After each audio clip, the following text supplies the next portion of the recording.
పోరాడదాం, రేపు ఢిల్లీలో మహాధర్నాను సక్సెస్ చేద్దాం. CM Revanth Reddy, PCC chief Mahesh Kumar Goud చర్చ. పార్టీ నేతల కార్యకర్తల తరలింపుపై సమాలోచన. ఓట్ చోరీకి వ్యతిరేకంగా ఆదివారం ఢిల్లీలోని జంతర్ మంతర్ వద్ద జరగనున్న మహాధర్నాను విజయవంతం చేయడంపై శుక్రవారం సీఎం రేవంత్ రెడ్డితో పాటు పిసిసి చీఫ్ మహేష్ కుమార్ గౌడ్ ప్రత్యేకంగా చర్చించారు.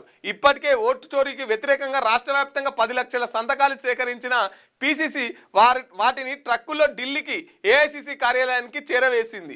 ఈ ధర్నాకు సీఎం రేవంత్ రెడ్డితో పాటు మొత్తం కేబినెట్, పిసిసి చీఫ్, ఇతర ముఖ్య నేతలు హాజరు కానున్నారు. అయితే ఈ ధర్నాను విజయవంతం చేసేందుకు రాష్ట్రం నుంచి పెద్ద సంఖ్యలో పార్టీ నాయకులను, కార్యకర్తలను తరలించడంపై సీఎం, పిసిసి చీఫ్ చర్చించుకున్నారు.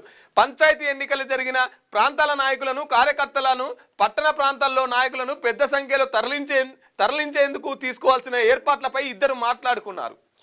అనంతరం మహేష్ కుమార్ గౌడ్ మాట్లాడుతూ, మొదటి విడత పంచాయతీ ఎన్నికల్లో కాంగ్రెస్ మద్దతుదారులు సాధించిన విజయంపై సీఎం రేవంత్ రెడ్డి పూర్తి సంతృప్తి వ్యక్తం చేశారని తెలిపారు.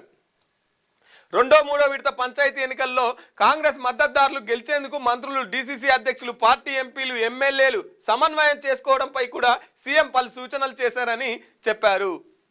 ఇక ఓట్ చోరీపై రేపు ఢిల్లీలో మహాధర్నా ఉంది. దానికోసం ఈ ఎలక్షన్స్ అయిపోయినాయి కదా, ఎలక్షన్స్ అయిపోయిన గెలిచిన వాళ్ళను ఆ పార్టీ అందరినీ ఢిల్లీ తీసుకుపోయే ప్రయత్నం చేస్తున్నారు.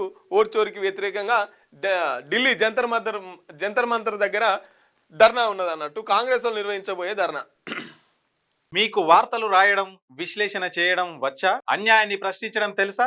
ఇంకెందుకు ఆలస్యం? క్యూ న్యూస్ మిమ్మల్ని ఆహ్వానిస్తుంది. ఉమ్మడి ఆదిలాబాద్, వరంగల్, కరీంనగర్, నిజామాబాద్, ఖమ్మం, మెదక్, రంగారెడ్డి, హైదరాబాద్, మహబూబ్ నగర్ జిల్లాలకు రిపోర్టర్స్ కావాలను సంప్రదించవలసిన ఫోన్ నెంబర్ 8688926084.